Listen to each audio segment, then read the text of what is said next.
সমস্ত সাংবিধানিক অধিকার সব কিছু কেড়ে নেওয়া হয়েছিল।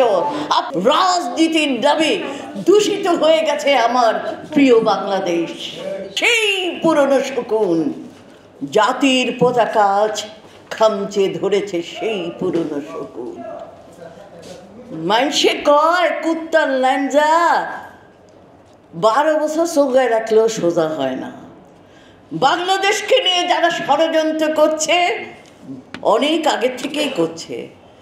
72 সাল থেকে আমরা দেখেছি এই মাটিতে কেবল ষড়যন্ত্র রাজনীতির নামে দূষিত হয়ে গেছে আমার প্রিয় বাংলাদেশ।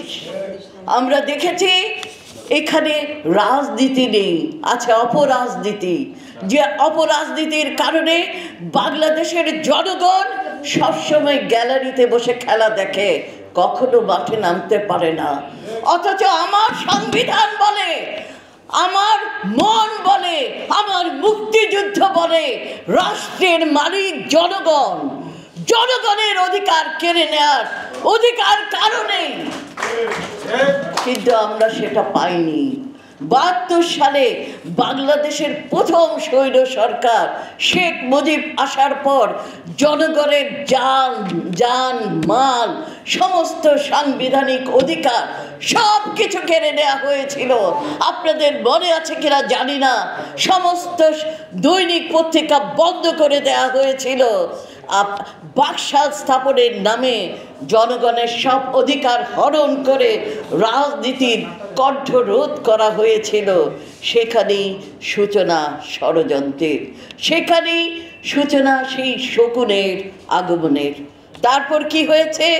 বাংলাদেশের পদ্মা মেঘনায় অনেক পানি গড়িয়ে গেছে, কিন্তু আমাদের স্বাধীনতা আমরা ফিরে পাইনি। আমাদের স্বাধীনতা আমরা তুলে দিয়েছি সাম্রাজ্যবাদী শক্তি পড়শি ভারতের হাতে। আমাদের পররাষ্ট্রনীতি তারা নিয়ন্ত্রণ করেছে, আমাদের অর্থনীতি তারা নিয়ন্ত্রণ করেছে, আমাদের রাজনীতি তারা নিয়ন্ত্রণ করেছে, আমাদের সমস্ত মেরুদণ্ড তারা ভেঙে দিয়েছে।